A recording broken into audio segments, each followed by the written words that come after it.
March 17, 1941.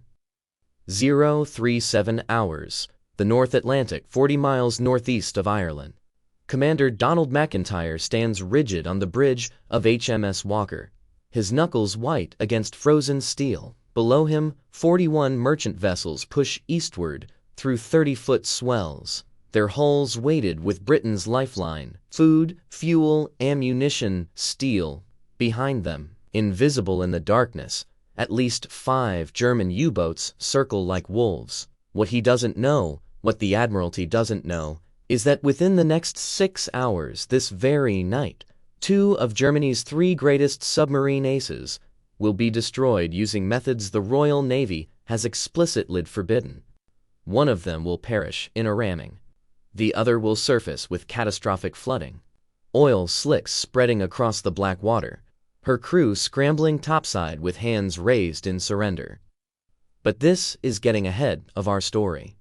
The statistics paint a portrait of Britain dying by degrees. In 1940 alone, German U-boats sent 471 Allied vessels, 2.5 million tons, to the ocean floor. Each month, submarines destroy merchant ships, faster than British shipyards can build replacements. The mathematics are brutal and simple. At this rate, Britain will starve by Christmas 1941. The Royal Navy's response: depth charges. Barrels packed with 300 pounds of TNT, rolled off the stern of destroyers preset to explode at specific depths. The official kill rate 3%.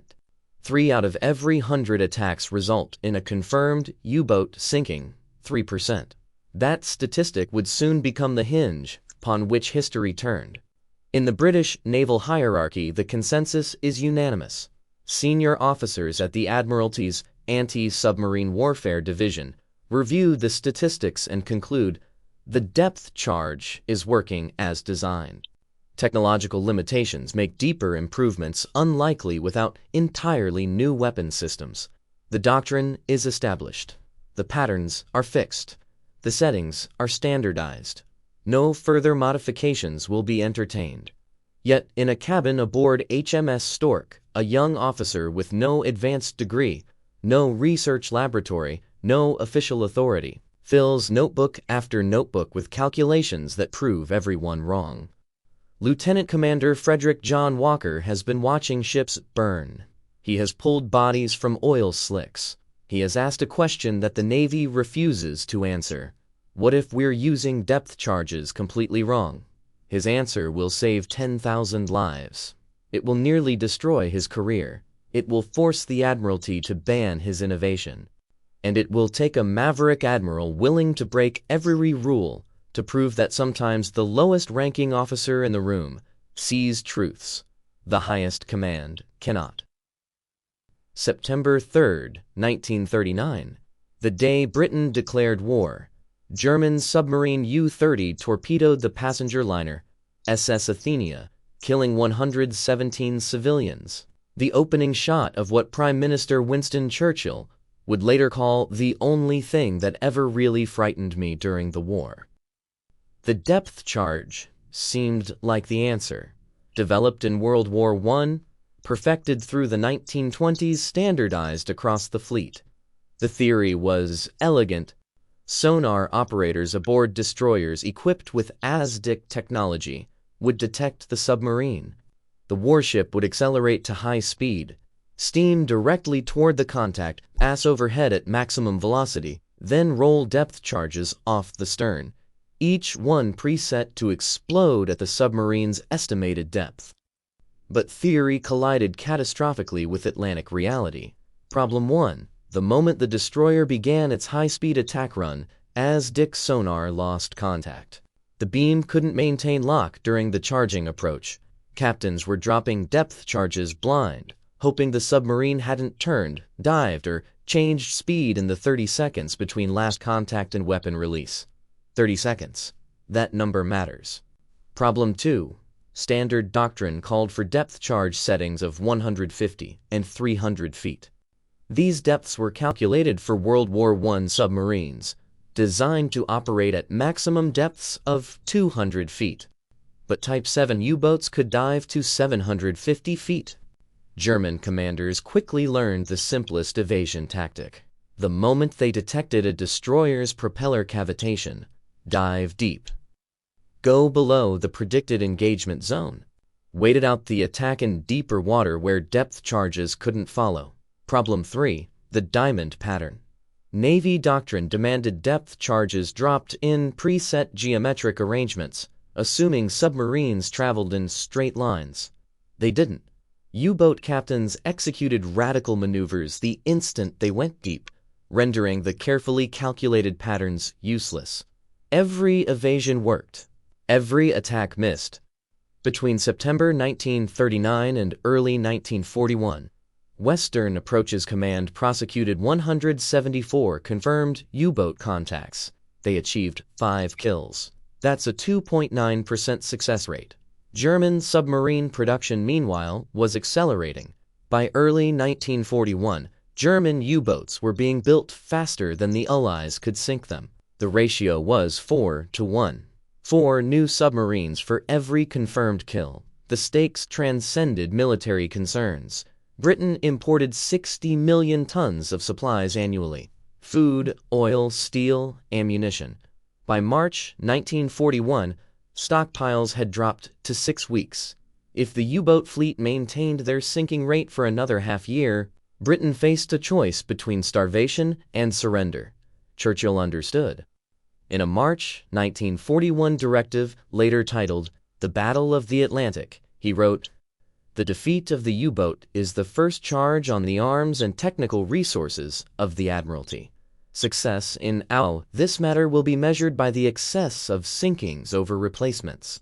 The Royal Navy tried everything: longer-range aircraft, better convoy organization, improved radar, new sonar frequencies, but the fundamental problem remained unchanged. When a warship detected a U-boat and began its attack, the kill rate stayed locked at 3-to-5%. Naval architects proposed new weapons systems: forward-throwing mortars, homing torpedoes, acoustic sensors. All of it required years of development and fleet-wide retrofits Britain couldn't afford. The Admiralty needed something that worked now, with existing equipment on ships already at sea. Something that didn't require redesigning the entire fleet. One man believed he possessed that answer. Not an admiral, not an engineer, not a weapons designer or a sonar specialist. Lieutenant Commander Frederick John Walker was, in 1941, exactly what military bureaucracy fears most: a lower-ranking officer with an inconvenient mind. Walker had spent 3 years in career purgatory. His promotion was blocked. His ideas were dismissed. By every conventional measure, his naval career had stalled. He held no advanced degree from Oxford or Cambridge. He ran no research laboratory. He possessed no official authority to modify anything. What he had was a cabin aboard the destroyer HMS Stork, notebooks filled with calculations, and a fundamental question: why does everyone else accept failure? Frederick John Walker was born June 3, 1896, in Plymouth, with naval blood running through 3 generations. He joined the Royal Navy at 13, served on cruisers in World War I, earned his command at 33. By every measure, he should have been an admiral by 1940. Instead, he was a frustrated lieutenant commander, with a reputation for asking uncomfortable questions. The problem wasn't incompetence. Walker's seamanship was exceptional. His tactical mind was sharp. The problem was his refusal to accept established doctrine without examination. In training exercises, he questioned patrol patterns. At staff meetings, he challenged damage assessments. In 1937, serving aboard HMS Shropshire in the Far East, he submitted a 40-page analysis of convoy protection methods that contradicted Admiralty policy. The response was polite and devastating. Lieutenant Commander Walker's observations are noted, but exceed his current posting scope of responsibility. No action required. Translation: shut up and follow orders. By September 1939, Walker commanded the destroyer HMS Stork, not a frontline posting, not a career-advancing role. While his contemporaries received promotions to cruiser commands, Walker escorted convoys and watched U-boats escape. But Walker did something unusual for a frustrated officer. He studied his failures. After each unsuccessful depth charge attack, he interviewed as-DIC operators, measured time delays, calculated probable submarine positions. He collected attack reports from other destroyers, not just the rare successes, but the constant failures. Within 6 months, his cabin contained notebooks filled with data, sketches, mathematical models. The pattern emerged slowly, then undeniably. December 1940, North Atlantic. HMS Volunteer attacks a U-boat contact. Releases 10 depth charges. No result. Walker reviews the track chart that night. The as-DEC operator lost contact 400 yards before weapon release. Standard procedure called for maintaining course and speed, but the U-boat didn't maintain course. It turned 90 degrees and dove deep the instant it detected the destroyer's approach. Walker did the mathematics. The Type 7 U-boat traveling at 6 knots submerged, executing a 90-degree turn, covers 200 yards in exactly 30 seconds. That's precisely the blind time between as-DIC loss and depth charge release. The standard diamond pattern covered a circle 150 feet in diameter. The actual probability of a U-boat remaining in that circle after evasive maneuvers, less than 10%. The solution seemed obvious to Walker, though no one else could see it. January 1941, Walker submitted a proposal to Western Approaches Command. His idea: split escort groups into teams. One ship maintained slow speed as-DIC contact from a distance, tracking the submarine's actual movements, radioing continuous position updates. A second ship makes the attack run, dropping depth charges not in preset patterns, but based on real-time corrections. The response came back within 48 hours, stamped in red ink, rejected. Proposed modifications violate established anti-submarine warfare doctrine. EAV 7.3.4. Multiple vessel coordination introduces unacceptable communication delays and collision risks. Request denied. Walker appealed. Denied again. He revised the proposal, adding calculations, probability models, estimated kill rate improvements. Third denial. No further submissions on this matter will be entertained. What Frederick Walker didn't know was that his rejected proposal had reached someone's desk who actually understood what it meant. February 1941. Liverpool, Western Approaches Command. Basement level. Commander Gilbert Roberts runs his hand across a floor painted to resemble the North Atlantic. Around him, members of the Women's Royal Naval Service push model ships with long poles, simulating convoy movements. This is the Western Approaches Tactical Unit, Britain's secret wargaming laboratory. Roberts holds Walker's rejected proposal. He's read it 3 times. The official Admiralty position is clear. Doctrine exists for a reason. Individual commanders cannot implement tactical variations without central approval. But Roberts sees something else in Walker's numbers, a pattern of systematic thinking matching his own operational analysis. Roberts sets up a test. Over the next week, WWII runs 47 simulated attacks using standard doctrine versus Walker's modification. Standard method, 4% kill rate. Walker's method, 11% kill rate. Roberts takes the results to Admiral Sir Percy Noble, Commander-in-Chief of Western Approaches. Noble's response is immediate. If this works, why isn't Walker implementing it? Because, sir, the Admiralty forbade him to. Noble stares at the test results. This says we could triple our kill rate at minimum. What happens next violates every principle of naval hierarchy. Noble doesn't submit Walker's idea through official channels for review. He doesn't convene a committee or request additional studies. On February 28, 1941, he issues a private memorandum directly to escort group commanders.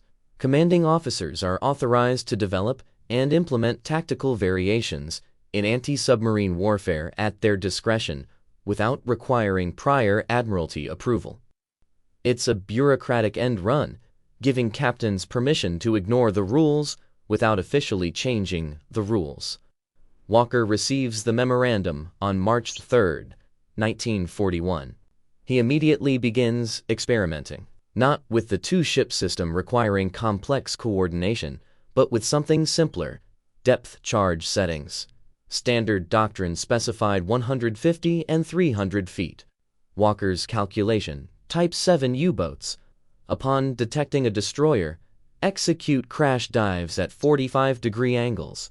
Maximum crash dive speed: 280 feet per minute. Time from periscope depth to 150 feet, 32 seconds. Exactly the delay between ASDIC loss and weapon release. The U-boat isn't at 150 feet when the charges explode. It's at 75 feet, still diving through the shallow zone the Navy assumes is cleared. Walker's modification: set 40% of charges to 50 feet, 40% to 100 feet, 20% to 200 feet. Create a vertical barrier through the dive path. March 8, 1941. First test: attacking a submarine contact west of Ireland. As Dick firm on a diving U-boat, Walker orders the new settings. The depth charges erupt.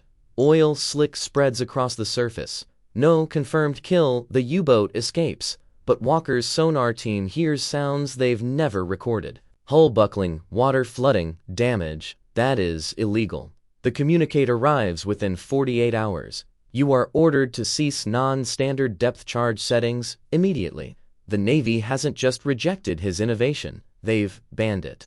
March 15, 1941. Liverpool. Western approaches command conference room. Admiral Noble has summoned Walker to explain himself. Also present, 3 Admiralty representatives from London, 2 anti-submarine warfare specialists, and Commander Roberts from Withdrew. The room itself feels like a courtroom. Captain Reginald Thornton, Admiralty Anti-Submarine Division, opens the questioning. Lieutenant Commander Walker, are you aware that unauthorized modifications to weapons protocols violate the Naval Discipline Act? Walker stands at attention. Yes, sir. Yet you deliberately implemented non-standard depth charge settings. Yes, sir. Why? Because the standard settings don't work, sir. The room erupts, not with agreement, with outrage. Thornton's voice cuts through the chaos.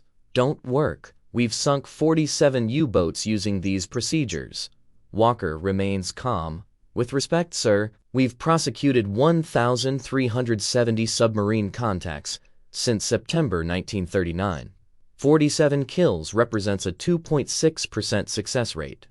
The submarines are diving below safe engagement depths, which is precisely why shallow settings are necessary, sir. Walker pulls out his notebook. Type 7 U-boats execute crash dives at 280 feet per minute. ASDIC loses contact 30 seconds before weapon release.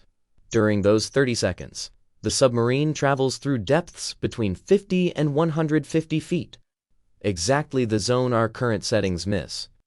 Commander Stevens, weapons specialist, energize. Your modification places depth charges in the surface layer where our own propellers operate. You're risking the attacking ship. Walker doesn't hesitate. The charges detonate 200 yards off the stern, sir. Our propellers are forward and 15 feet below the waterline. There's no intersection risk if we maintain standard attack speed. You can't know that without controlled testing. I've conducted 11 attacks using the modified settings, sir. HMS Stork has sustained 0 damage, but we've recorded pressure hull buckling on 6 occasions, sounds we never heard using standard doctrine. Thornton stands his patience, exhausted. This is exactly the problem. Individual commanders implementing personal theories creates chaos. Doctrine exists for uniformity, for coordination across the fleet. If every captain invents his own tactics, how do we maintain operational cohesion?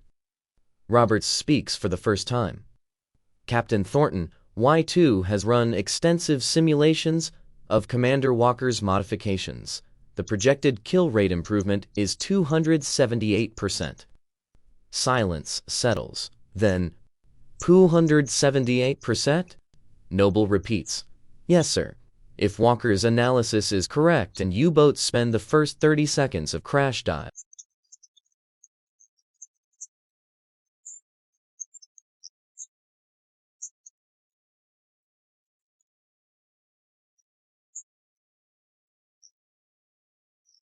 these improvements haven't been tested under controlled conditions.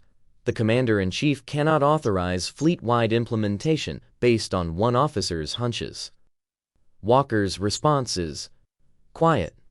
Then let me continue testing. Give me 6 months, sir. Let me apply the modifications in actual combat conditions. If the kill rate doesn't improve, I'll accept whatever disciplinary action the Admiralty deems appropriate. But if it works, if we can actually start sinking U-boats, how many merchant seamen will die while we're running controlled tests? Thornton's face reddens. That's emotionally manipulative. Walker snaps. Command presence forgotten. Frustration breaking through like a wave. 3,000 men went into the Atlantic last month. Just last month, sir. I've watched ships burn because we can't kill submarines. I've pulled bodies from oil slicks because our doctrine is wrong. So yes, sir, I'm emotionally invested in finding something that actually works. The room erupts again. Thornton demands Walker's removal from command. The weapons specialist insists on immediate Admiralty review. Roberts and Noble argue for field testing. Finally, Noble raises his hand for silence. Commander Walker, you will continue experimenting with depth charge modifications. Captain Thornton, the Admiralty will receive monthly reports on effectiveness. If after 6 months Walker's methods show no measurable improvement, they will be discontinued and he will face appropriate consequences. Noble pauses, letting the weight settle. If they work, we will implement them fleet-wide immediately. He turns directly to Walker. Don't make me regret this. If these hidden military innovations fascinate you, subscribe and hit the bell. These stories take months of research to uncover. Your support keeps history's heroes visible. March the 17th, 1941. 037 hours. The North Atlantic. The convoy battle that opened our story returns. HMS Walker and HMS Vanek have been hunting U-99, commanded by Captain Otto Kretschmer, the most successful U-boat ace in history. 44 ships destroyed. The hunt has been relentless. 3 hours of contact, 3 hours of attacks, 3 hours of failure.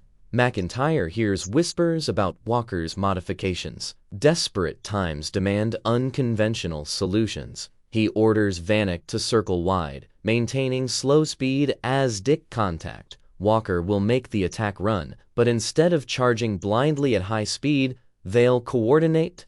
Vanek radios continuous position updates. Walker adjusts course based on real-time tracking. At 300 yards, Walker releases depth charges, 40% set to 50 feet, 40% to 100 feet, 20% to 200 feet. The ocean erupts. Not the usual white geysers. This time the water turns black with oil. Debris surfaces. Then, incredibly, U-99 herself breaks the surface at a steep angle, water cascading off her conning tower, crew scrambling topside with hands raised. Kretschmer's war diary, recovered later.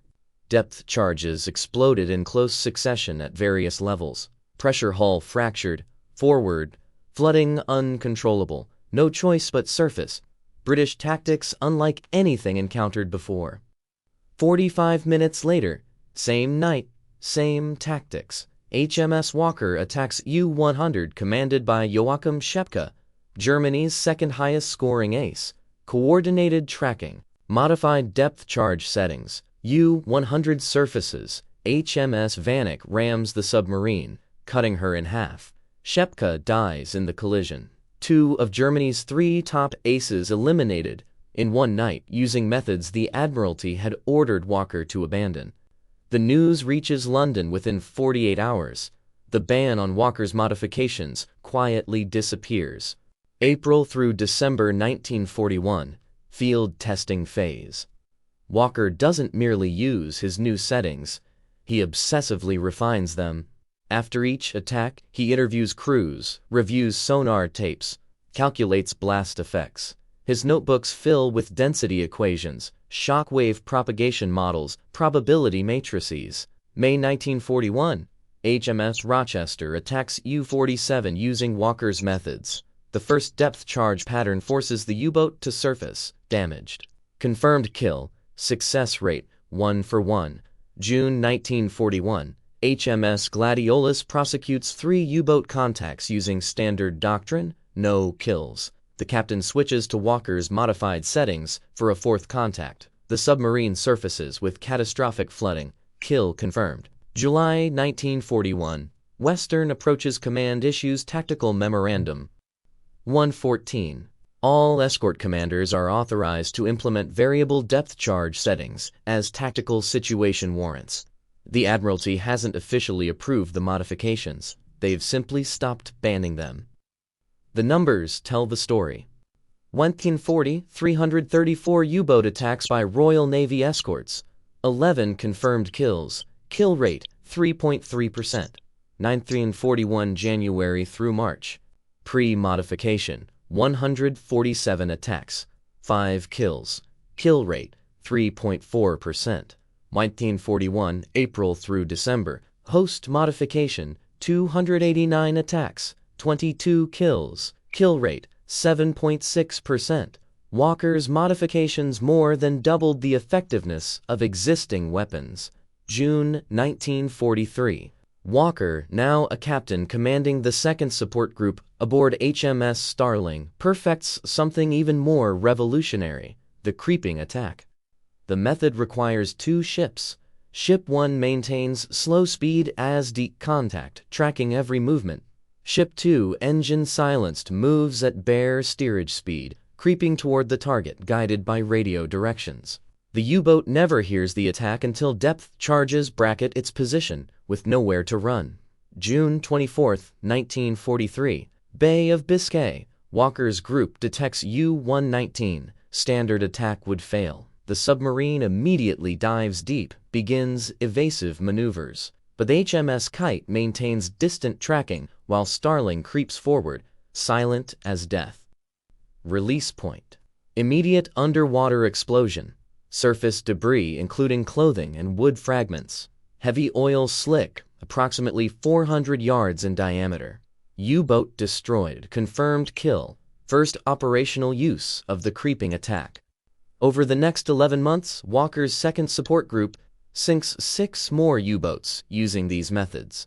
Other escort groups adopt the tactics. By early 1944, the Walker method becomes standard procedure across the fleet. German reaction came slowly, then with growing alarm. From Gross Admiral Karl Donitz's War Diary, May 1943, recent U-boat losses indicate Allied depth charge tactics have evolved significantly. Boats report charges detonating at multiple depths simultaneously, preventing evasive diving. Commander reports coordination between surface vessels, suggest information sharing beyond our tactical models. Current evasion protocols may be inadequate. July 1943. Intercepted message from U-boat command to all boats at sea. Urgent. British destroyers employing new attack patterns. Conventional crash dive no longer effective. Upon detection, execute immediate deep dive to maximum safe depth. Maintain silent running minimum 45 minutes. Multiple depth settings confirmed. Shallow evasion compromised. The Germans had figured it out. Walker's modifications had forced them to abandon their primary tactical advantage, shallow depth evasion, and retreat to depths where they lost maneuverability, speed, and offensive capability. March 15, 1944. HMS Starling and 2nd Support Group escort convoy HX-2A 6 U-boats attack. Walker's group prosecutes 19 separate contacts over 36 hours. 2 U-boats sunk, 1 severely damaged and forced to abort patrol, not a single merchant ship lost. Convoy commodores report The skill and determination of Captain Walker's group prevented what could have been catastrophic losses. Their methods represent the most significant advance in anti-submarine warfare since the introduction of ASTIC. Total U-boats sunk by ships under Walker's direct command: 20. Total U-boats sunk fleet-wide using Walker's modified tactics, 1941 through 1945, estimated 147. Estimated merchant seamen saved, 10,000 to 15,000 lives. A surviving crew member from HMS Starling interviewed decades later: "Because of Captain Walker, we came home. Not all of us, but most of us. That's everything." If you found value in this story, join our community, subscribe, share this video, and hit the bell. Your engagement determines what histories we uncover next. These stories deserve to be told. July 9, 1944. Liverpool Naval Hospital. Captain Frederick John Walker, 48 years old, dies of a cerebral thrombosis, medical terminology for exhaustion-induced stroke. He'd spent 18 months at sea with minimal rest, driving himself relentlessly through every patrol, every hunt, every kill. His crew would later say he seemed possessed, as if he was personally fighting every U-boat in the Atlantic. At his funeral, his crew carries the casket. Thousands line the streets of Liverpool. Prime Minister Winston Churchill sends a telegram. Captain Walker was one of the outstanding commanders in the Battle of the Atlantic. His record of U-boats destroyed is unequaled. The Royal Navy has lost one of its most brilliant officers. But Walker received none of this recognition while alive. Despite his innovations, despite 20 confirmed kills, despite saving thousands of lives, he never received a knighthood, never became an admiral, never commanded anything larger than an escort group. Why? The official records remain tactfully silent, but naval historians note Walker's career stalled precisely when he began questioning doctrine. The Admiralty could use his methods. They couldn't forgive his insubordination. Lieutenant Commander Peter Gretton, who served with Walker, Johnny saw what needed doing and did it regardless of what the rule book said. That makes him a hero to sailors and a problem to administrators. The Navy used his tactics, but never quite forgave him for being right when they were wrong. Production numbers tell the final story. By mid-1944, modified depth charge tactics had become standard fleet procedure, codified in Anti-Submarine Warfare Manual PAV 12.7. Variable depth settings and coordinated attacks, as pioneered by Captain F.J. Walker, are authorized for all escort operations. The method never received an official name. Sailors called it Walker's Way.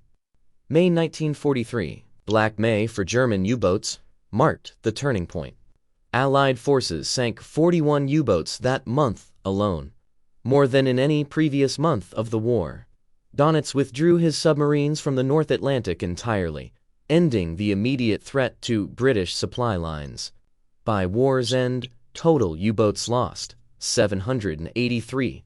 Loss to depth charges, 1941 through 1945, 246.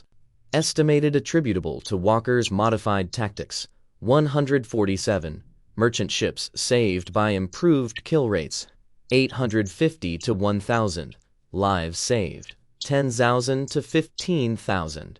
Modern legacy. Today's anti-submarine warfare still uses principles Walker pioneered: coordinated attacks, multiple sensor tracking, variable depth weapons, the U.S. Navy's RUR-5 ASROC, the British Royal Navy's Stingray torpedo, even modern helicopter-deployed depth charges all employ multi-depth targeting and coordinated tracking. Naval War College at Newport, Rhode Island teaches the Walker method in its anti-submarine warfare courses. NATO submarine hunting protocols reference his tactics. The Royal Navy trains escort commanders. They study Walker's combat logs as primary texts. The lesson extends beyond naval warfare.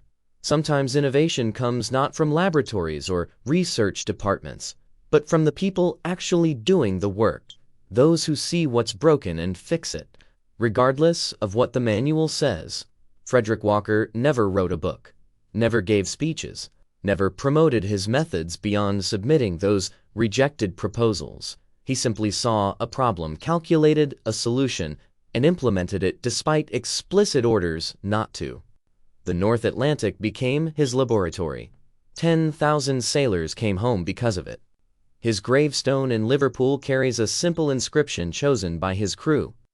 Captain F.J. Walker, C.B., D.S.O., and 3 bars. He was the best of us.